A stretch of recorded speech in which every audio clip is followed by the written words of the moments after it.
Hello folks, and welcome to our next quick fire commentary and race. This one is a Rookies Rallycross race at Pheonix. We are at the Pheonix International Raceway in Phoenix in the US. Temperature is currently 26 degrees in the air. Winds are in from the north at 1 metre per second and partly cloudy. We've just gotten the 5-minute qualifying session underway, so without any further ado, we'll hand over to Jason to take us through the action. Good afternoon, ladies and gentlemen, on a sunny Phoenix day as we watch Hume getting around in his Alberto painted liveried car coming up towards the jump. He's taking a bit of a wild line there, but all gloves are off in the rookies as far as how you get these cars around the track. It can be quite exciting as we watch these guys figure out this track and how to race with each other. Sometimes you got to race with somebody and not against somebody to get to finish the race. They take the opportunities when you can, and these things are learned in time. So today looks set to be an exciting race from the very get-go, I suspect, if history is anything to go by. The corner that Craig is approaching now, and he's done a beautiful little Ken blocks. He did miss the end, he pitched himself well for it, but that corner has been the scene of many a lost race. The old adage says, many races are lost on the first corner. How does that adage go, Wayne? I can't quite remember it. It's been a long day. I have no idea, bro. Yeah, it's something about, nobody wins a race on the first corner. So many people try, and it always seems to end in misery most of the time when everybody tries too hard to win the race on the first corner, which has been my point. As we watch Craig really give it to it now. Wayne, are you controlling what I'm saying, or am I... I should be. We should have Robert Ludwig up on You do indeed. now. Excellent. He seems to be working quite well. He did, as he scored a time the last lap of 41, and his appears to be his fastest lap so far. Mind you, he's his only lap that he's managed to record in the qualifying. His second lap, we switched to Jesse. His first lap was 42.130, which sets him...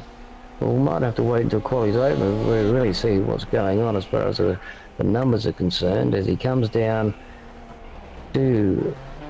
he almost stops the car, so we'll lose a bit of time with that one. You really got to try and keep these cars moving with a bit of momentum.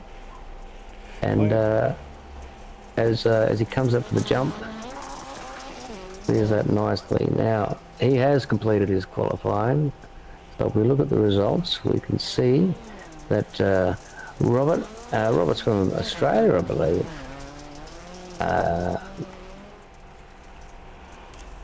No, he's from the Mid-South, I'm afraid. We actually have 3 Australians, Daniel, Craig and Todd, in car 1, 2 and 7 respectively.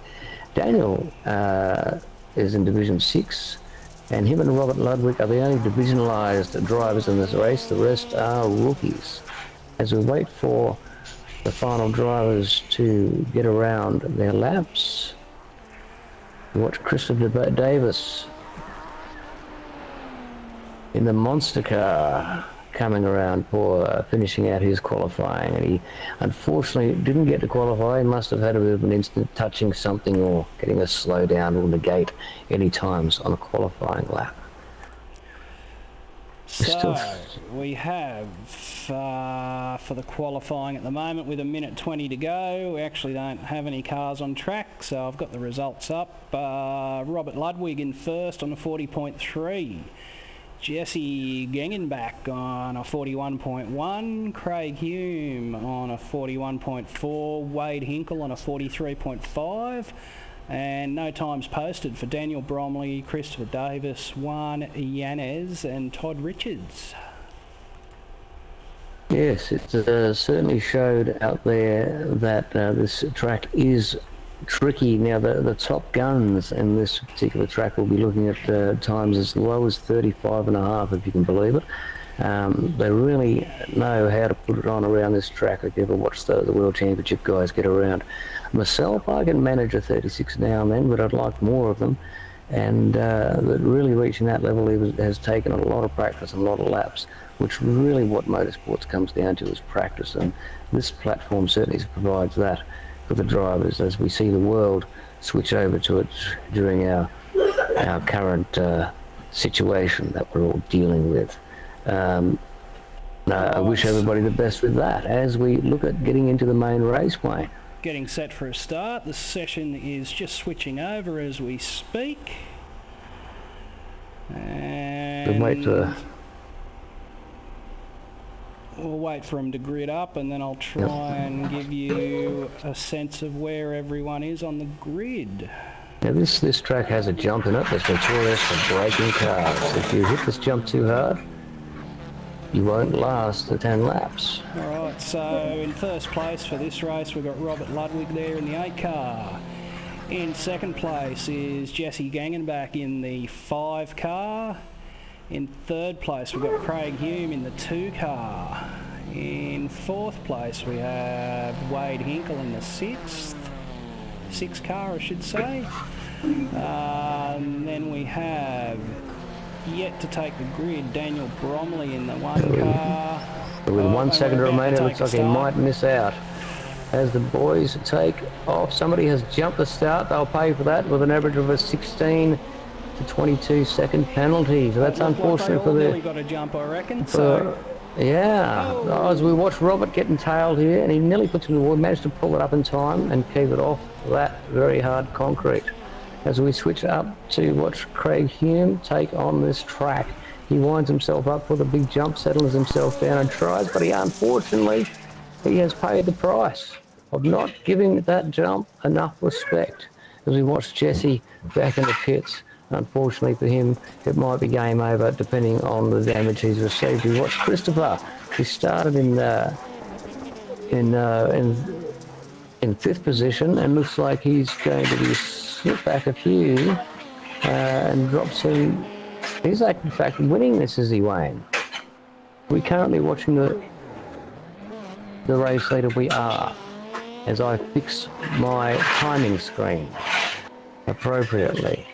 David's last lap was 46.949. In qualifying, his first lap was 43.390. So he certainly had some difficulties on his second lap.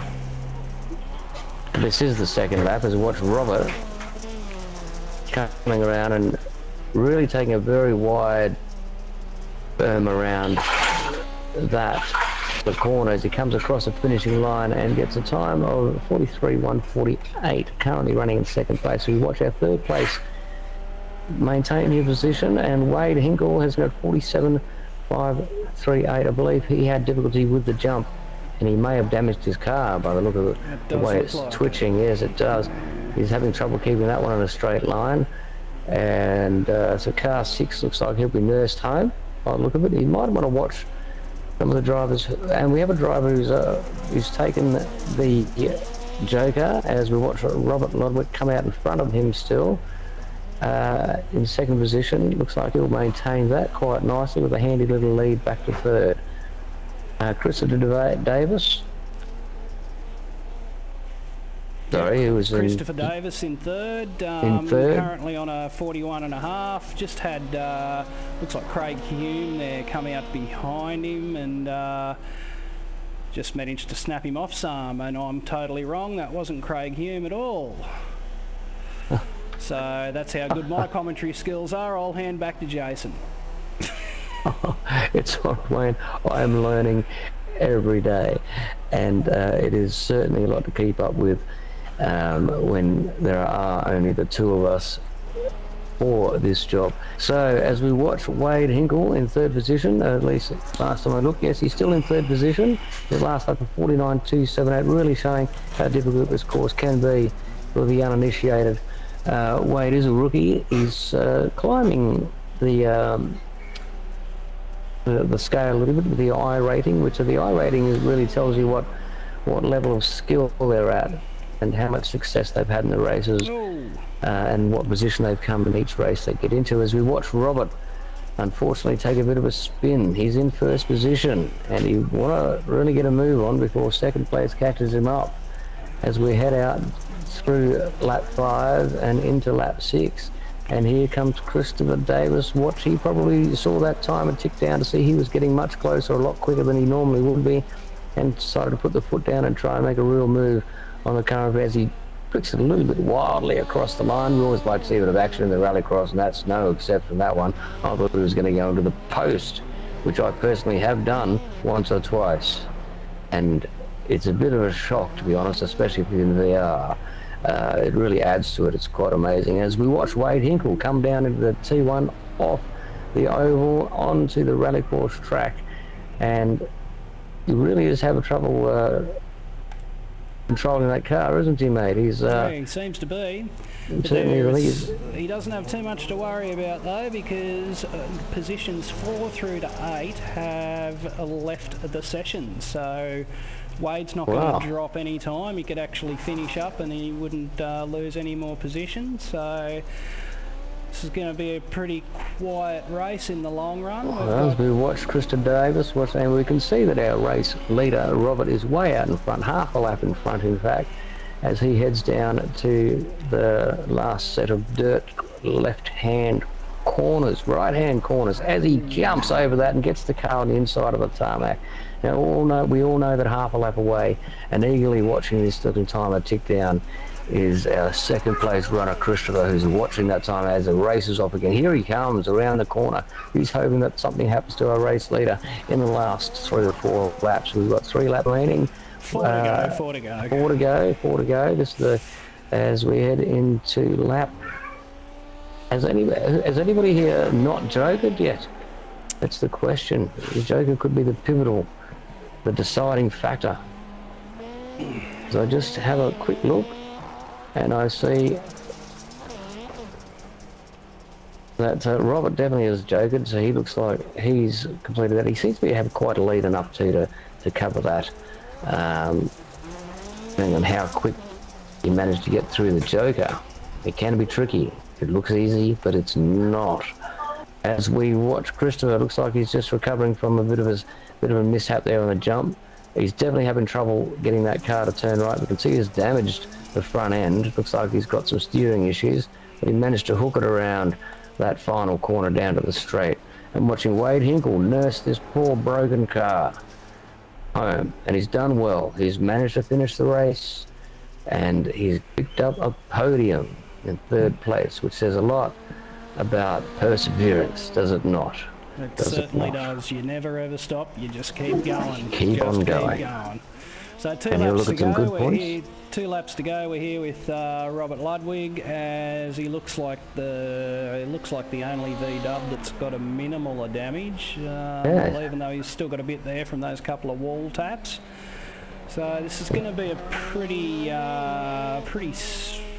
open and shut kind of finish to this race. There's a nice bit of gap. You never know with this sport, my friend. You never know. It is not over until what's his name, the ice skater, Bradley, comes home.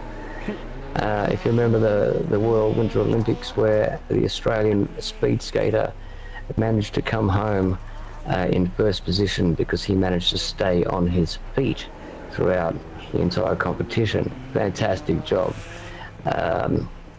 As we switch back to the action, Wade Hinkle gets his poor broken car. I suspect there's a fair bit of hand braking going on sometimes, and I watch him twitching around a bit, trying to manoeuvre that car. As Robert Ludwig, Christopher Davies, in fact, in position 2 on the final lap, and he finishes the race in position 2.